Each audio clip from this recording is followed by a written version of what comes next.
Top 20 Christian Songs. 20 hitet më të mira të muzikës së krishterë vijnë për ju çdo fundjavë në valët e Radio Emanuel. Top 20. Dëgjo muzikë, jeto një jetë me frymësim. Rikthehemi në studio miq dhe në këtë moment është bashkuar i ftuari për ditën e sotme Gzim Myrte nga Kishon Gjellore në Bilisht. Përshëndetje Gzim, mirë se ke ardhur. Përshëndetje Kela, faleminderit. Është kënaqësi të jemi bashkë dhe të bisedojmë këtu për këtë temë shumë të rëndësishme. Edhe mua më vjen mirë që ti gjithmonë je i gatshëm, jo vetëm për të qenë pjesë e programit Muzik Plus, por vjen me ide, me tema të cilat ju patjetër i trajtoni dhe në kishën tuaj, por që mendoj janë shumë të rëndësishme dhe për gjithë ata që na ndjekin për audiencën tonë. Prandaj sot do të flasim për misinë e perëndishme. Unë e përmenda pak më parë në lidhje me atë marrëdhënien miqësore që ne jemi mësuar të ndërtojmë me njëri tjetrin në përditshmëri, por le të mos harrojmë që misia është një nga dhuratat më të çmuara në jetën e njeriu. Si do ta përkufizoje ti misinë e vërtetë dhe pse është kaq e rëndësishme për ne? Është e vërtetë që miqësia tani nëse e zgjerojmë pak më shumë, e shohim që në fillim që Perëndia kur e krijoi Adamin, edhe Adami ishte vetë me kafshën edhe me krijimin, ishte një gjë që i mungonte. Edhe pastaj Perëndia tha që do të bëj një si ty, edhe pastaj krijoi gruan edhe e dim historinë.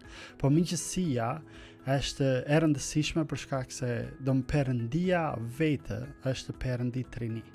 Edhe ata e koekzistojnë në një marrëdhënie perfekte mes njëri tjetrit, Atë, Bira dhe Shpirti i Shenjtë. Edhe miqësia ka këtë lloj funksioni mes ne njerëzve.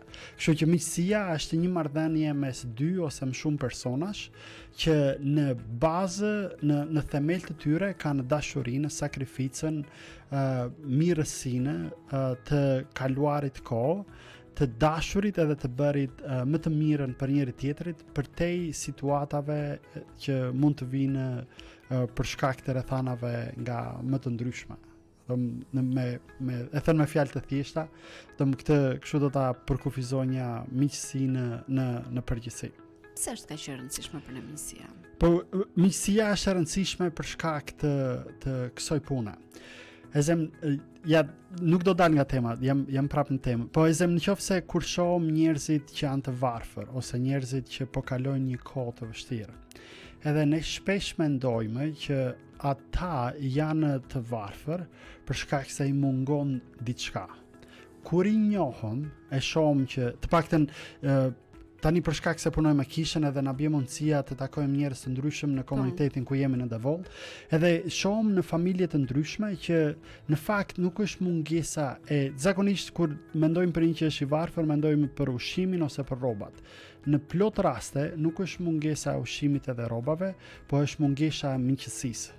Edhe tani në qoftë se jeta jonë përkalon kohë të vështira, momente të vështira, është ndoshta për shkak të miqësisë. Edhe tani njerëzit janë në vështirësi për këto arsye. Janë 4 lloj marrëdhënie që janë të prishura. Edhe e para është marrëdhënia me Zotin, me veten, me njerëzit edhe me botën. Njerëzit janë atje ku janë për shkak të marrëdhënieve miqësore të prishura. Që është e para me Perëndinë, është e dyta me veten e tij, nuk ka një kuptim të qartë të identitetit të tij, ka marrëdhënien e prishur me njerëzit edhe ka marrëdhënien e prishur me botën. Kështu që miqësia është e rëndësishme për këtë arsye, se ne jemi këtu ku jemi për shkak se kanë ndikuar miqësitë e shëndetshme edhe të mira që na i kanë dhënë mundësinë, na kanë dhënë ndihmë, na kanë inkurajuar, na kanë motivuar për të arritur këtu ku jemi. Ne nuk jemi këtu ku jemi për shkak se kemi qenë vetë të mençur, të ditur edhe jemi përkushtuar. Patjetër që të gjitha këto janë të rëndësishme, por nga ana tjetër është miqësia ajo që na jep pastaj mundësi, që na ndihmon, që na suporton.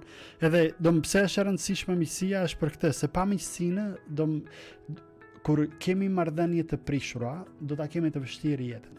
një lloj, tani e di që nuk po flasim për të varfërit ose të marginalizuarit, po flasim për miqësinë, po të varfërit edhe të marginalizuarit janë atje për shkak të marrëdhënieve të prishura. Marrëdhënieve të prishura me Perëndinë, me veten, me njerëzit edhe me të tjerit. Edhe jo vetëm, nuk mendoj që vetëm këta persona edhe këto lloj thyrjesh edhe në marrëdhënie të ndryshme. Po, edhe të tjerit. Zakonisht këto marrëdhëniet e prishura na shpihen atje ku ne jemi. Edhe tani pse është e rëndësishme? Është e rëndësishme për shkak se kur kemi mundësi të rregullojmë këto marrëdhënie, të bëhemi mik me Perëndinë, të kemi këtë konfidencën e shëndetshme me veten, të kemi shoqëri të mira. Unë mendoj që edhe një njeri që mund të ketë të gjitha të mirat materiale mund të ketë të thyra të gjitha këto marrëdhënie që je duke thënë. Po, është e vërtetë që edhe një person që ndoshta nuk i mungojnë gjëra materiale, po nga ana tjetër mund të jetojë vetëm edhe mund mos kaloj kohë të mira për shkak të marrëdhënies të prishur që mund të ketë me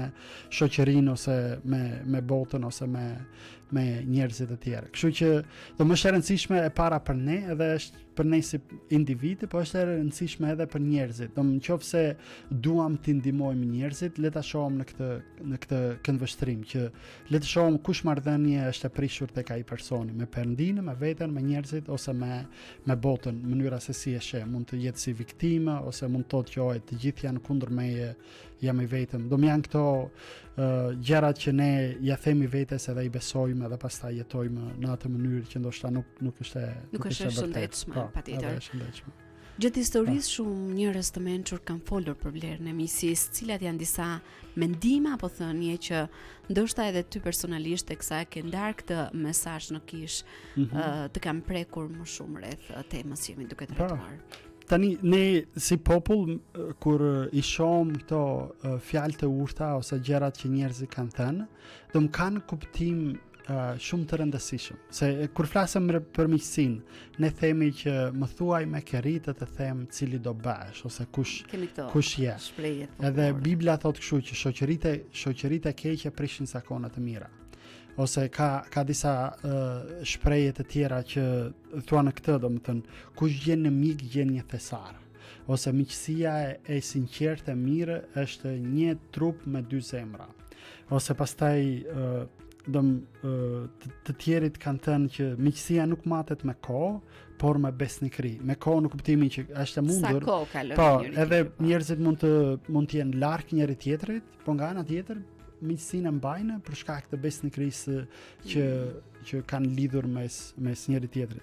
Pastaj një autor i krishterë ka thënë kështu që miqësia lind në momentin kur një person tjetër ti e sheh thotë, edhe ti mendoke në këtë mënyrë, edhe ti lexoke këto libra, edhe ty të pëlqej ka kjo, kemi nevojë për disa që i ndajmë këto qoftë të ardhmen, qoftë të tashmen që po jetojmë, edhe mënyra se si e shohim, koncepte se si e mendojmë ose se si duam ta jetojmë.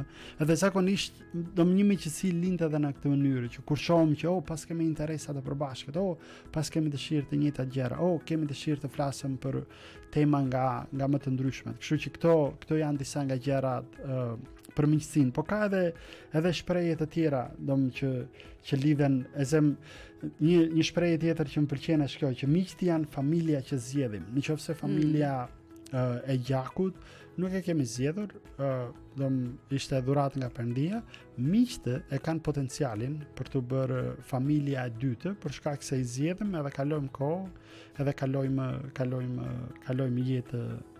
jetë me ta. Dhe investojmë në këto marrëdhënie. Ose Benjamin Franklin ka thënë që miku i mirë është një thesar i çmuar. Kështu që ka shprehje nga më të ndryshmet që tregojnë vlerat që ne si persona duhet të jemi miq të mirë, po gjithashtu edhe duhet t'ja japim vetes mundësinë të qëndrojmë në një rreth të mirë shoqëror, për shkak se duam apo s'duam, miqësia na ndikon. Kështu që është e pamundur të mos të na ndikojë. Kështu që nëse ekspozojmë veten ndaj njerëzve ose gjërave që nuk i kemi qef, do ndryshojmë, po nuk kemi mundësi tjetër. Ose do të distancohemi, ose do të ndryshojmë, po miqësia ka të mundur që të bëhet jetë ndryshuese. Kështu që në qoftë se e shohim veten që jemi rrethuar nga një miqësi, shoqëri që nuk e shohim të ardhmen, ose duhet të ndryshojmë, ose duhet të fillojmë diçka të re, po nuk mund të rrimë me të menduarit që se nuk më ndikon. Shoqëria e mirë e ka potencialin për të na ndryshuar jetën. Edhe shoqëria e keqe, jo vetëm e mirë. Edhe historia e ka treguar këtë. Në Po. pasazhin biblik, duke i referuar 1 Samuelit kapitulli 18 vargu 1 deri në 9, shohim miqsinë e Davidit dhe Gjonatanit. Çfarë na mëson Bibla për miqsinë përmes këtij shembulli? Tani miqësia që shohim nga Gjonathani dhe Davidi është një miqësi që na thret në fakt që edhe ne të bëhemi do të jemi si Gjonathani, edhe të jemi edhe si Davidi. Edhe kur ndava këtë me kishën e fillova kështu, thash që a keni dëgjuar për historinë e djaloshit, princit edhe mbretit. Se është për të tre, është për Davidin, Gjonathanin, po edhe Saulin. Edhe tani ndoshta e them historinë e djaloshit edhe pastaj vazhdoj me të tjerat, po historia e djaloshit fillon kështu që ishte një djalosh që ishte vajosur për të bërë mbret. Edhe pse ende nuk i kishte erdhur koha, tregon që është i bindur ndaj babait të tij. Edhe për shkak se ishte i vogël në familje, ishte bari, duke kullostur delet e tija. Tani ndërsa bënte këtë punë, ndodh në disa ndodhi në jetën e tij që e ndikuan shumë, kur na thuhet që kur Luani dhe Ariu ka dashur që t'ia marrë delet, Perëndia e ka forcuar këtë djalosh aq shumë sa i ka luftuar edhe ka fituar ndaj Luanit edhe Ariut. Tani kur bëhet fjalë për historinë e djaloshit është kështu që jo vetëm që ishte i bindur, po edhe dëgjonte. Kur i tha Ajati që shko edhe shikoj vëllezërit që janë duke luftuar në ushtria, edhe jepi atyre pak ushqim ndryshe nga i përullur. Edhe tani përtej statusit që kishte, ai tha po, do vete, edhe shkon. Tani kur shkon që ti takoj vëllezërit, ka diçka që ja treq vëmendjen atij. Djaloshit. Ja treq vëmendjen për shkak se në ushtria kundërshtare ishte një gjigant. Ishte një gjigant që po tallshe, ishte një gjigant që kishte futur frikën tek njerëzit. Ishte një gjigant që njerëzit e tij nuk po dinin se si të merrshin. Tani gjëja e parë, djaloshi nga pamja e jashtme nuk ta mbush syrin që është të trim. Jo vetëm nuk ta mbush syrin, po mund edhe ta keq kuptosh. Se ai bën një pyetje që ç'a po bëhet, ç'a po ndodh këtu.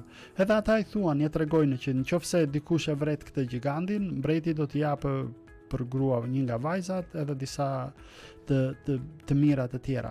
Tani edhe pse ky bëri vetëm një pyetje të thjeshtë, kur i vllai i tij i madh erdhi, ai tha, do u bë kështu, e akuzovi edhe u bë xhelos me pa të padrejtë.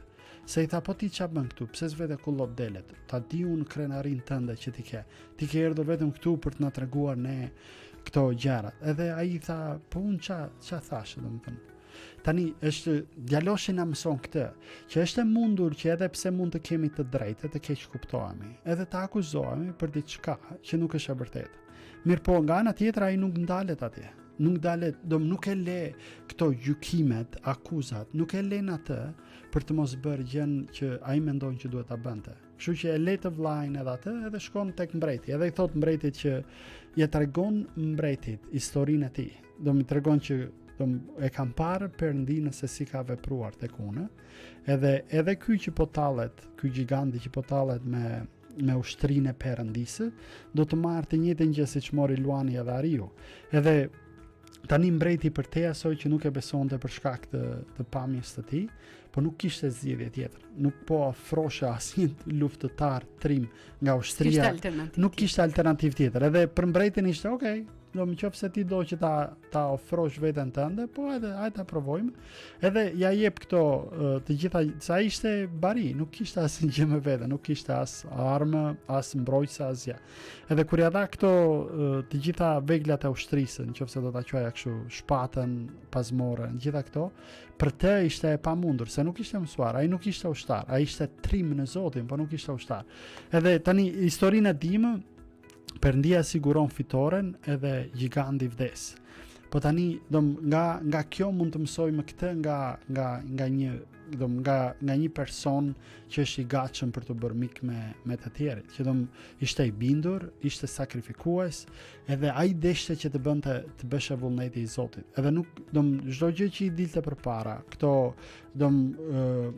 kur e akuzuan ose i than diçka të pavërtetë. Ne e dim krenarin tënde. Tani nëse ka një person në Bibël që thotë ishte sipas zemrës të Perëndis, ishte Davidi.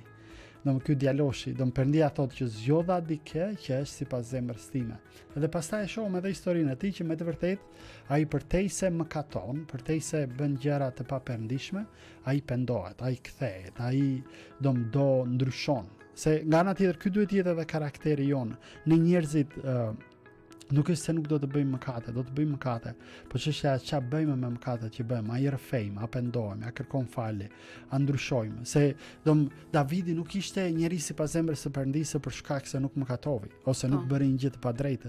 Davidi i bëri, po nga ana tjetër kur ai përballshe me të vërtetën, e vërteta e ndryshonte atë, po jo e kundërt që ai mundoshte ta ndryshonte ose të kompromentonte me të vërtetën. Ai e la të vërtetën ta ndryshoj, po jo ta ndryshonte ai të vërtetën. Edhe kjo duhet të jetë një cilësi e karakterit tonë, si besimtarë dhe si jo besimtarë, që të mos bëjmë kompromis ndaj të vërtetës, që ta ndryshojmë të vërtetën, po që e vërteta të na ndryshojë ne, se e vërteta është ajo që nuk ndryshon. Ne njerëzit duhet të ndryshojmë për shkak se jemi njerëz që kemi nevojë të rritemi, kemi nevojë të ndryshojmë, kemi nevojë të shohim gjëra nga më të ndryshmet. Kështu që historia vazhdon, po ndoshta i rikthehemi princit edhe mbretit, se edhe besoj që princi ka disa cilësi shumë të mira të një miqësie të perëndishme. Edhe për të zbuluar mbi të gjitha mbi këto cilësi, ne rikthehemi të zbulojmë për gjithë ata që janë duke na ndjekur, vetëm pas pak mbasi të ndjekim një hapësirë muzikore dhe nuk mund të mungonte pikërisht kënga Çmik na është Jezus Krishti, kënduar nga Petrina Kalaveshi.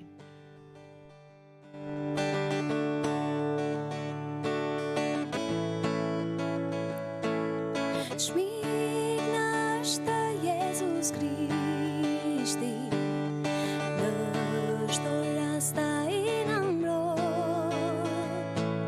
Shpriti leshti shpijen Zoti, çdo gjë që zemrën na lëndoi. O çgësim shumë e largojmë, o ç'mundim me heqim kohë, vetëm se s'ja bëjmë të njohur, me lutjen tonë të madhitsoj. Jemi nga sjellë e mundime, jemi mush me hidëri, letja bëjmë të njohur Zotin, na duron ai gëzim.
besnik.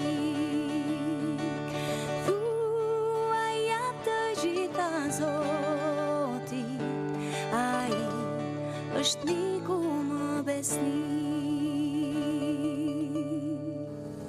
Çmik na është Jezus Krishti, ka qenë kënga që sapo keni ndjekur. I kthehemi në studion e programit Music Plus për të vazhduar bisedën me Gëzimin në ditën e sotme. Pak më parë Gëzimi ishte duke ndar pikërisht historinë, duke marrë spunto nga pasazhi biblik i 1 Samuelit, kapitulli 18 vargu 1 deri në 9 dhe kemi ende për të zbuluar nga kjo histori. Po, Cili është vazhdimi? Historia vazhdon duke na treguar për princin. Tani princi pa të gjithë këtë ngjarje që kishte ndodhur me djaloshin, edhe një gjë që na thuhet është kjo që princi shkon tek djaloshi, edhe do më për shkak se pa fuqinë e Perëndisë, do më princi në një farë mënyrë është shumë e kupton situatën që kjo që ndodhi, kjo që djaloshi bëri është për te ati. Do më se e pa gigantin, vetë ishte i pa guximshëm për të bërë. Për te aftësisë së tij fizike. Edhe tani princi për shkak se sheh këto cilësi, ai thotë që un kam dëshirë të bëhem mik me këtë personin. Edhe shkon tek atje, edhe Bibla na thotë kështu, ne siç e the ti në Samueli 18, thotë sapo mbaroi së foluri me Saulin, Gjonathani u lidh me gjithë shpirt me Davidin. Ai e deshte Davidin si veten e vet. Edhe pastaj tregon këtë që Davidi e mori, ky Sauli e mori Davidin tek shtëpia e tij, edhe thotë Gjonathani edhe Davidi lidhen besën, sepse ai e donte si veten. Gjonathani hoqi petkun, pastaj ja dha Davidit, e dha edhe tunikën, edhe shpatën, edhe brezin, edhe të gjitha këto gjëra të tjera. Tani shohim këtë që Gjonathani jo vetëm është transparent ndaj ndjenjat që kishte, domethënë vajti edhe i tha për atë që pa, edhe që deshte të ishte me të, po gjithashtu ai i dorëzohet se tani më përpara, po jo vetëm më përpara, po të dhënit e gjërave që të mbrojnë, është e mundur që ai tjetri të keq përdorë për këto. Po tani nga ana tjetër kjo nuk e la princin Gjonathanin që të mos bënd. Ai u dorëzua, nëse do të kishte ikur mendje Davidit, mund ta kishte vrarë, ai ishte i pambrojtur. Edhe mendoj që në shoqërinë, në këtë kur bëhet fjalë për miqësinë, ne gjithmonë mendojmë këtë që po u bëra transparent me dikë, po ju dorëzova në kuptimin, po i tregova një histori që nuk e din shumë njerëz, vetëm pak, pa ai mund të ma keq përdor, ai mund të... Tani ideja është kjo, nëse dikush e keq përdor miqësinë tënde, kjo tregon që ai personi nuk ka qenë mik me ty. Ai mund të ketë qenë shfrytëzues, mund të ketë qenë mik me interes. Mund t'i vëmë një emër të çfarëdo llojshëm, përveç se miqësi të mirë. Se nëse dikush kur ti tregosh transparencë, kur ti dorëzohesh, kur ti hapesh, kur ti beson, kur ti sakrifikon, edhe ata e kthejnë e përdorën këtë dashurinë, qiltërsinë, besnikërinë tënde në mënyrë shfrytëzuese, vetëm miq të sinqertë që nuk janë. Kështu që në një farë mënyrë ne duhet gëzohemi kur përballemi me këto situata, se kjo na tregon me kë kishim të bëmin. Kështu që një farë mënyrë është tregues për të para, a është një miqësi që do të vazhdojë apo është një miqësi që ishte deri këtu, edhe tani kemi nevojë të vazhdojmë. Kështu që Gjonathani na tregon këtë recetën e një miqësie të perëndishme, po një miqësie që kemi nevojë. Se Gjonathani nuk priti që ai ndoshta të kishte bërë ndonjë lëvizje, ose ai ti thoshte apo ti je princi, dal të bëhem unë shok me ty. Po Gjonathani vajti i pari. Edhe donjëherë unë mendoj që kjo na mundon ose nuk na lejon për të bërë miq me të tjerit, mos marrja e iniciativës. Se themi po le ta marr ai tjetri, po vajta unë i pari. I kemi këto paragjykimet ose hamendësimet që po ai kush e di do të më marr për dobësi. Po jo më nëse ne jemi të sinqertë me njerëzit, edhe i shohim që kemi disa pëlqime shoqërore, edhe duam që të bëhemi miq me ta, po ja le ta marrim si nga ana jonë. Nëse dikush vjen e thotë që dua ta pi një kafe me ty edhe të bisedoj për këtë çështje, se të dëgjova ty që po flisnin për këtë, edhe unë kam interes për këtë. Po ne do gëzohemi kur dikush do të vijë në këtë lloj mënyre, do na thotë që është vlerësim nga ana tjetër. Kjo duhet të na gëzojë, kjo duhet të na motivojë, edhe kjo duhet të na ndihmojë që të fillojmë me një miqësi, që ndoshta kjo miqësi e ka të mundur të na ndryshojë jetën kur lidhemi edhe këto gjëra të tjera.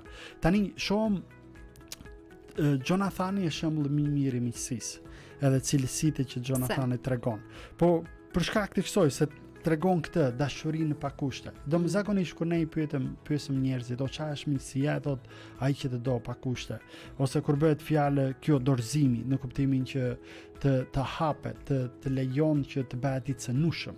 Kur dikush të tregon një sekret ose një gjë tjetër, ai po ta jep potencialin për të bërë i cënushëm, se mund ta keq përdorësh, mund ta ndash ti me një person tjetër.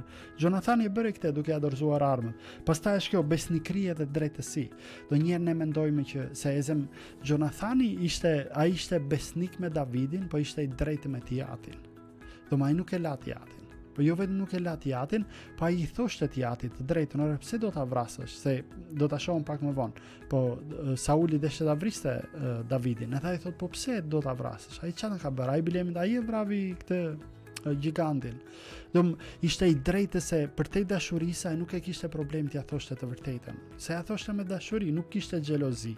Ose edhe tani kjo është një nga gjërat që ne njerëzit duhet të mësojmë, të rritemi në të paturin e balancës mes dashurisë edhe të vërtetës. Edhe dikush ka thënë kështu për dashurinë e të vërtetën. Thotë nëse se nuk ke një balancë, nëse se vetëm do, po nuk ja thua të vërtetën, kjo është një dashuri gënjeshtare. Po e dëmtojmë. Po thotë, po nëse se ja thua të vërtetën, po nuk e do, tani kjo është një dashuri shkatruese.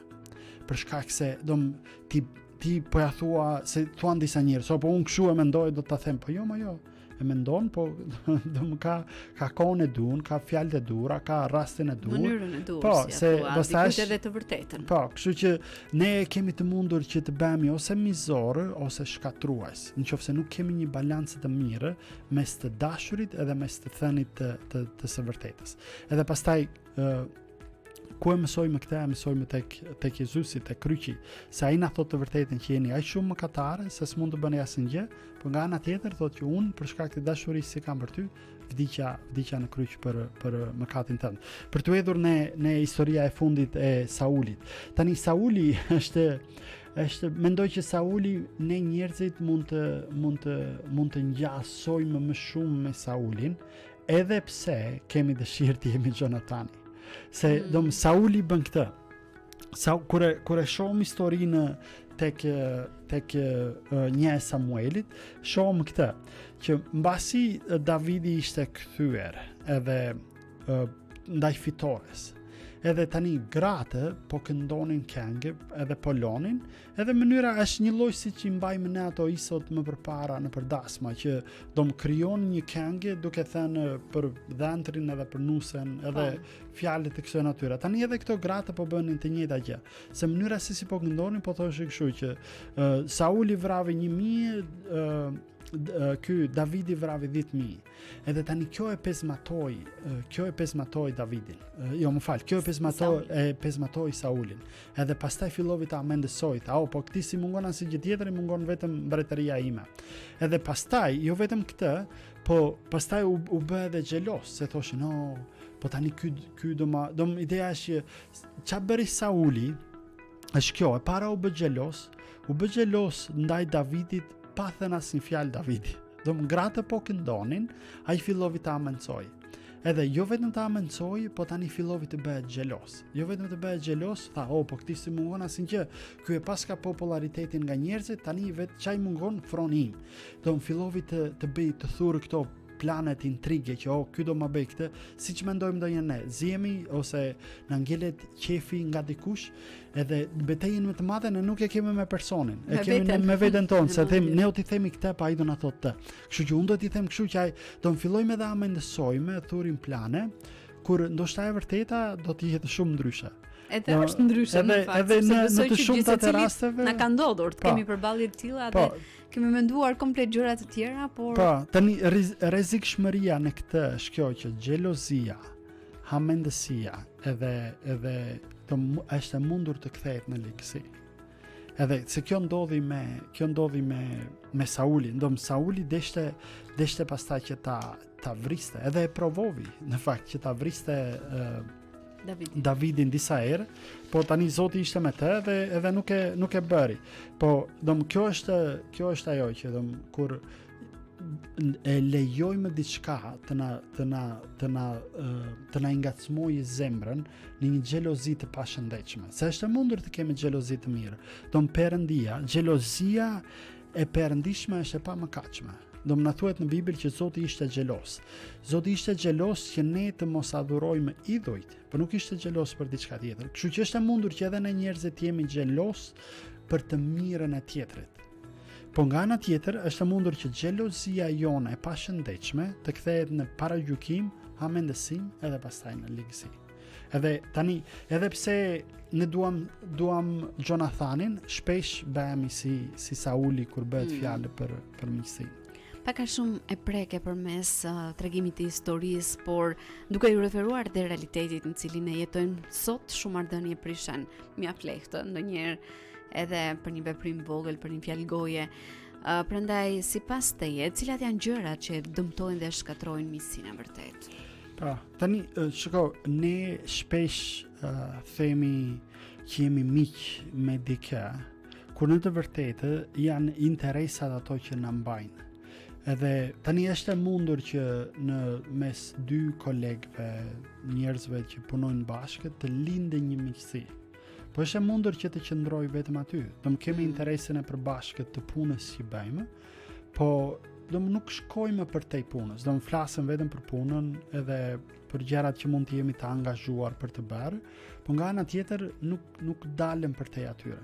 Edhe ndonjëherë themi që kjo është ka miqësiun. Në të vërtetë këtë mund ta futem në ajo kutiza e miqësisë me interes. Jemi këtu për shkak se kemi një interes të përbashkët, që po punojmë. Për shkak të rrethanave, sepse ne nuk kemi zgjedhur për shembull me kë punojmë. Kolegët tanë nuk i zgjedhin. Edhe kemi këto interese, edhe po kjo është, jo me interes në kuptimin e keq të fjalës, po me kuptimin që kemi këto interesa, jemi të talentuar në këtë, po punojmë së bashku, po kjo është miqësia janë, miqësi interesash që po na bashkojnë, jo interesi në kuptimin tjetër. Edhe tani kur interesat largohen, kur ndoshta jemi më në punë, edhe kjo venitet për shkak se ishim miq me interes, po jo miq me të lidhur nga dashuria, besnikëria, sakrifica, edhe qëllimet për të dashur, për të bërë më të mirën. Tani kur e shoh këtë miqësinë e krishterë edhe miqësinë në përgjithësi, problemi i ne njerëzve janë këto që ishte pjesë e karakterit të Saulit. Xhelozia për diçka të padrejtë. Sauli u bë xhelos jo se Davidi i tha diçka, u bë xhelos se hamendësovi. Po jo se realiteti ishte që Davidi tha diçka edhe pastaj jo vetëm hamendësovi, pa ai nuk u ndal atje. Fillovi të thurë plane, edhe pastaj kjo u kthe në ligësi. Për shkak se tani ai e bëri kundërshtar atë persone. Nuk u mora e nuk tha që po prit, çfarë lidhje kam unë me Davidin në këtë rast. Ndoshta unë duhet vetë t'i them atyre grave që ore pse këndoni në këtë mënyrë. Shko meru me problemin. Kurse ai pastaj e bëri problem diçka që s'ishte problem. Edhe për shkak se e bëri problem diçka që nuk ishte problem, mendovi që mënyra se si duhet merrem me këtë problemin, ai qafe Davidin. Po s'kishte lidhje Davidi me problemin. Problemi ju ngrit nga paragjykimi i tij që kishte, edhe nga hamendësimi i tij, edhe që e lejovi xhelozinë të shkonte deri në këtë pikë sa të ktheshe në ligësi. Tani kjo ndodh edhe me ne njerëzit sot, ne ja shiko në qofse i shohim marrëdhëniet e prishura me njerëzit, zakonisht është kjo, po ai më tha këtë, po ai u soll në këtë mënyrë. Tani, shoqëria e mirë, shoqëria e perëndishme, nuk është shoqëri e pamëkatshme, nuk është shoqëri e pa hatërmbetje, nuk është shoqëri e pa lënduar, po është shoqëri që është mbi shoqërinë. Po nuk do më qofse baza e shoqërisë është interesat, do në kuptimin qa bëjmë, qa punojmë. Po, atë që thamë përpara. Nëse kjo është, patjetër që do mërzitemi, patjetër që do ndahemi. Po nëse baza e miqësisë është diçka më e madhe, atëherë kemi se si merremi kur këto problemet linden, kur pakënaqësia, xhelozia, hamendësia, atëherë kemi se është ose e thënë me fjalë të tjera do ishte kështu. Një nga arsyet pse ne njerëzit do me prishëm miqësinë se nuk kemi investuar. Nuk kemi investuar. Se ja imagjinoja këtë. E zem në qoftë se një person që nuk ke lidhje të thot diçka, edhe një person që ke lidhje të thot një gjë tjetër, ti do mërzitesh më shumë me këtë që s'ke lidhje. Se është një lloj si ajo banka. Kur nuk kemi depozite në banka, edhe na ndodh diçka, po e përjetojmë ndryshe ne. Kurse kur na ndodh diçka edhe kemi një depozit në bankave, marrëm edhe i përgjigjemi ndryshe. Tani është e njëjta gjë edhe me miqësinë. Arsyeja pse reagojmë, arsyeja pse mërzitemi, arsyeja pse duam të ndahemi nga ata persona që na kanë lënduar, është që nuk kishim investuar. Nuk kishim investuar, edhe tani diçka ndodhi, ku do të vëmë? S'kemi ku vëmë. Thyet shumë shpejt. Po, thyet se nuk kemi investuar atje. Edhe tani ne kemi nevojë të investojmë tek njerëzit. Një lloj si Jonathani që investovi dashurinë, investovi transparencën, investovi këtë cënushmërinë, investovi besnikrinë, se lidhnë një besë ata. Po nuk e lidh në besë që ne do të jemi miq të mirë deri në fund. Po tha që Perëndia le të jetë ai që do të merret me ne, po si jemi ne miq të mirë me njëri tjetrin. Do më duhet të jetë diçka më e madhe se sa ne. Do më nëse nuk është diçka më e madhe se sa ne, do të prishet. Ama kur është më e madhe se sa ne, e ka potencialin për të qëndruar. Do më për të qenë besnik. Se e shohim që Davidi i qëndrovi besnik Jonathanit, se kur u bë mbret, i tha atyre shërbëtorëve të tij që shkoni edhe gjeni, pyesni a ka ndonjë nga familja e Jonathanit. Edhe ishte djali i Jonathanit që ishte i paralizuar, edhe ai tha ti do të rish me mua, se i tha kështu, shkoni një nga familja e Jonathanit, se duam që t'ja shfaq mirësinë e Perëndisë. Edhe kur vajti ai tha, po unë ç'a dua në tryeza jote. Edhe tani me fjalë të përditshme Davidi i tha kështu që ti, po është e vërtetë që ti nuk i përket tavolinës të mbretërore, por baba jot i përket. Edhe kështu që unë kam lidhur beslidhje me atë dhe do të jem besnik edhe me ty. Edhe pse nuk kemi depozitën e bashkë, nuk njemi, ty nuk të takon të vish në tavolinën time, po do të vish për shkak të besnikërisë që dua të tregoj, për shkak të mirësisë që dua të tregoj ndaj babait tënd që kemi lidhur beslidhjen vite më përpara kur ne ishim miq të mirë. Ne do të vazhdojmë të flasim edhe më tepër për këtë miqësi dhe për atë që ne gjejmë përmes vargjeve të Biblës, duke bazuar tek 1 Samueli kapitulli 18 vargu 1 deri në 9 për sa i përket miqësisë së perëndishme, por në këtë moment e shkëputemi për të ndjekur një tjetër hapësirë muzikore. Vjen Zoti është bariu im nga Çimi dhe Nisa.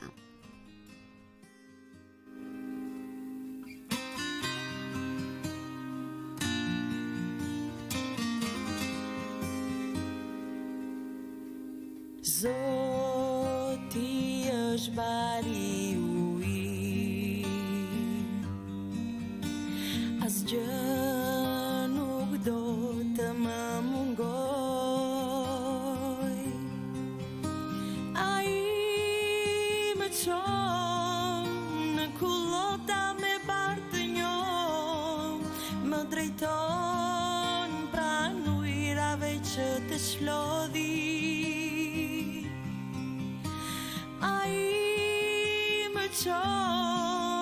Në kullotat me barë të njohur, më drejton pranë ujrave që të shlodhi. Ai ma përtri shpirtin, më çon shtigjet e drejtësisë, ka dashuria që ka për emrin e tij. Ai ma përtri shpirtin, më çon shtigjet e drejtësisë, ka dashuria që ka për emrin e tij. sigur të ecja në luginën e hijes së vdekjes, s'do të kisha frikë nga asgjë e keqe, sepse ti je me mua, shkopi yt dhe thupra jote janë ato që më japin zemër mua.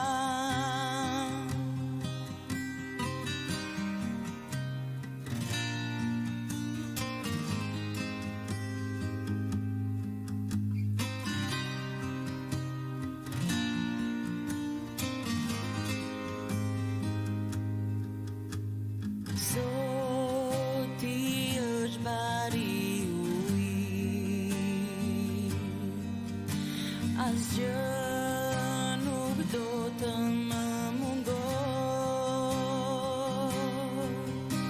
Ai më çon në kullota me barë të njom, më drejton pranë ujrave që të çlodhi.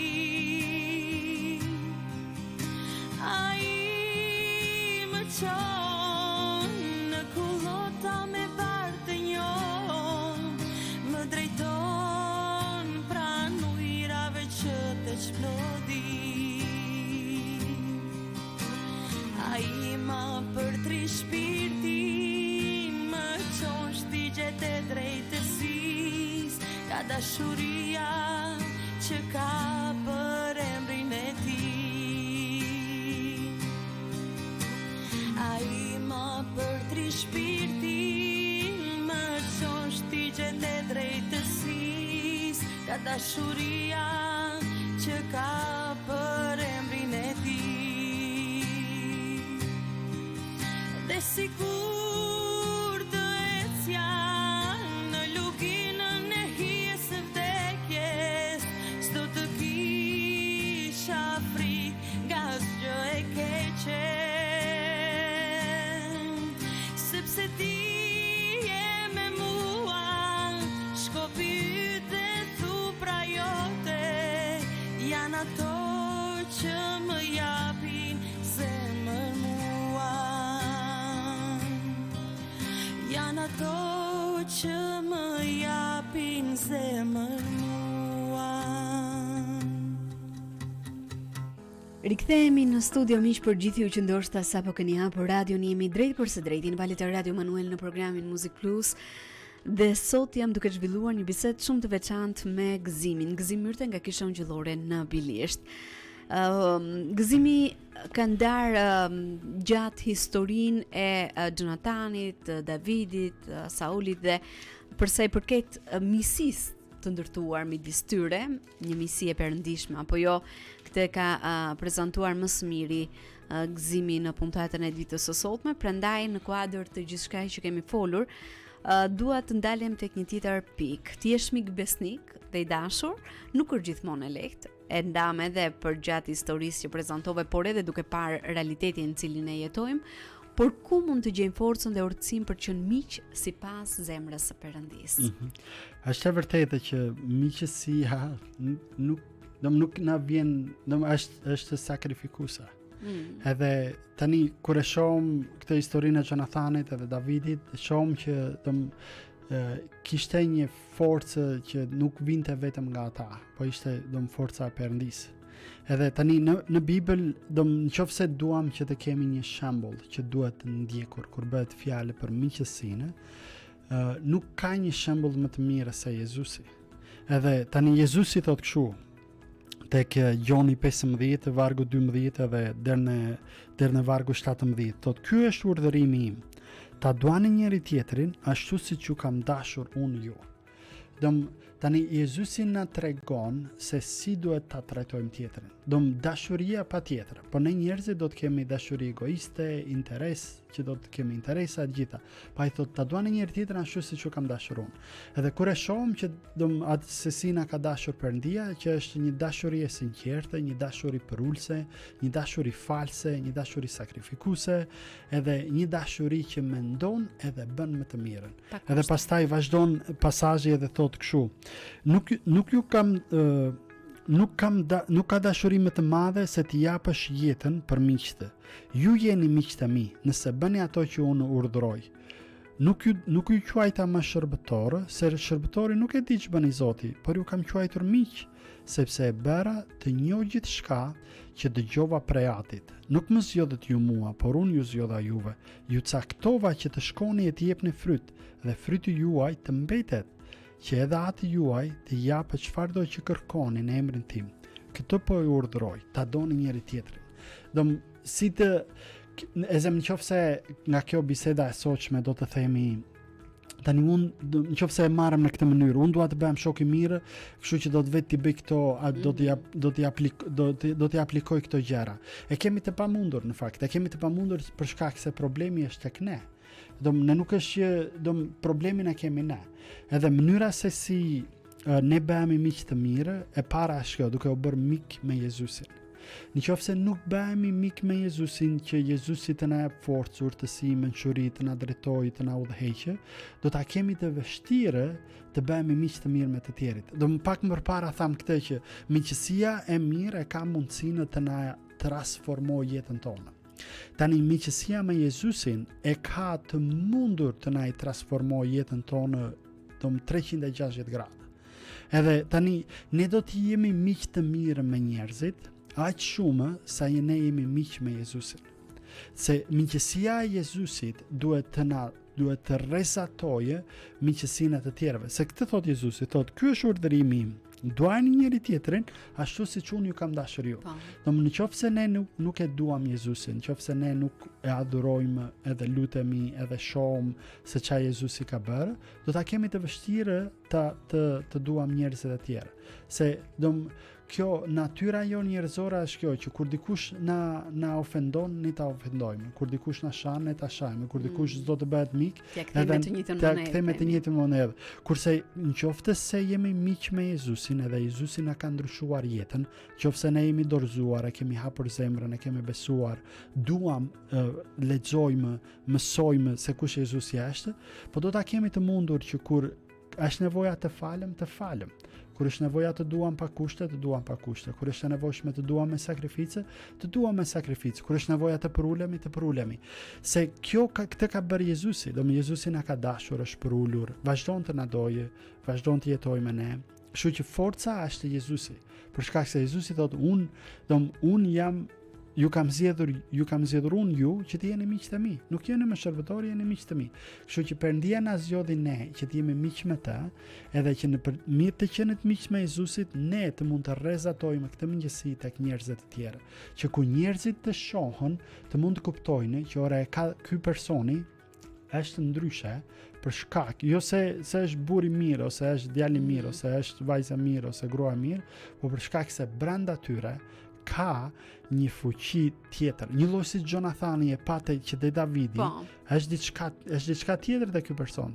Edhe njerëzit kanë nevojë ta shohin këtë. Po nëse ne nuk bëhemi miq me Jezusin, nëse ne nuk lexojmë, lutemi, adhurojmë, tregojmë, atëherë do ta kemi të mundur të rrezatojmë miqësinë e Jezusit tek të tjerë, nëse ne vetë nuk jemi miq me Jezusin. Kështu që pa ndihmën e Perëndisë, pa ndihmën e Shpirtit të Shenjtë, pa ndihmën e marrëdhënies me të vazhdueshme, do të jemi miq jo të mirë. Ama ne kemi potenciale, ne besimtarët, të jemi miq shembullorë, kur ne e kemi Jezusin mikun tonë më të mirë. Dhe për ta mbyllur gëzim këtë bisedë, cili do të ishte ndoshta një mesazh i fundit, pse jo, për gjithë njerëzit, por un kam zgjedhur për t'ju referuar edhe për të përcjellë një mesazh për të rinjt dhe për gjithë ata që dëshirojnë të ndërtojnë miqësi të vërteta dhe miqësi të bekuara për të reflektuar mirësinë edhe miqësinë e Perëndisë tek marrëdhëniet që ata ndërtojnë. Po, për të rinjt edhe për gjithë njerëzit e tjerë, ne kemi nevojë për miq që na duan ne më shumë se sa vetëm ne, po duan të shohin tek ne perëndishmërinë. Edhe tani fjalët e urta që lexuam, edhe këto që pam nga autor të famshëm, është kjo që ne shoqëritë e keqe prishin zakone të mira, po shoqëritë e mira e kanë të mundur për të ndërtuar zakone të mira. Kështu që le të jemi të qëllimshëm për të krijuar miq me njerëzit të tjerë. Le të marrëm hapat për të shprehur interesa, dashurinë, sakrificën tek njerëzit e tjerë. Se do njerë miqësia nuk po lind për shkak se ne zakonisht themi që po ai le ta marrë. Po jo pra ne. Ne le të bëhemi ne iniciatorët të një miqësie të qëllimshme. Le të mos presim nga të tjerit, por le të marrim disa hapa ne. Le të marrim disa hapa që të shohim, se nga ana tjetër një mik i mirë i perëndishëm do që ai tjetri të bëhet të arrijë potencialin e tij më të madh. Si Jonathani u kënoi që kaq shumë që Davidi kishte sukses, sa suksesi i tij u bë edhe suksesi i Jonathanit. Ai nuk u bë xhelos për suksesin e Davidit. Tani edhe ne kemi nevojë këtë që për te suksesit ne në fakt duhet të shohim, duhet të kemi këtë dëshirë që të shohim të tjerit të kenë ndoshta sukses më shumë për ne. Edhe jo vetëm t'i shohim, po edhe t'i suportojmë. Jo vetëm të suportojmë, po edhe t'i duam, t'i ndihmojmë, t'i inkurajojmë, t'i suportojmë në suksesin e tyre. Se nga ana tjetër është që Perëndia na bekon në forma nga më të ndryshme, po një nga mënyrat është nga miqësitë që Perëndia na sjell në jetën tonë, që edhe ne të jemi bekues, po edhe të bekohemi për shkak të kësaj miqësie që kemi. Edhe të mos harrojmë. Për të bërë miq të mirë kemi nevojë të bëhemi mik me Jezusin. Kështu që nëse ka një mik që të duhet të marrësh iniciativën për ta njohur më shumë, është Jezusi.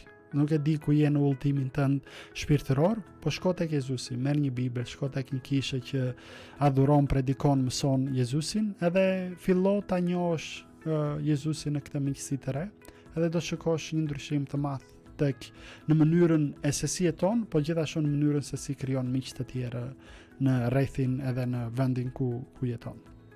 Gzim, të falenderoj vërtet shumë për gjithçka që ndave në ditën e sotme. Ishte kënaqësi të trajtonin këtë temë së bashku, edhe pse jo, për të parë atë që Perëndia na thot përmes fjalës së tij, edhe për ta vënë mbi të gjitha në praktik, në marrëdhënie që ne ndërtojmë në këtë rast edhe në marrëdhëniet miqësore. Ishte kënaqësi. Faleminderit shumë Kela, Bekime, edhe do të dëgjohemi së shpejti. Patjetër, unë uroj shumë Bekime në gjithçka që ti ndërmerr, qoftë edhe në shërbesat në kish, por edhe në gjithçka tjetër. Të uroj një ditë mbar në vazhdim. Ne këtu përfundojmë bisedën me Gzimin. Shkëputemi për të ndjekur këngën Këndon ky shpirt nga Çimi dhe Nisa. Rikthehemi së bashku miq vetëm pas pak.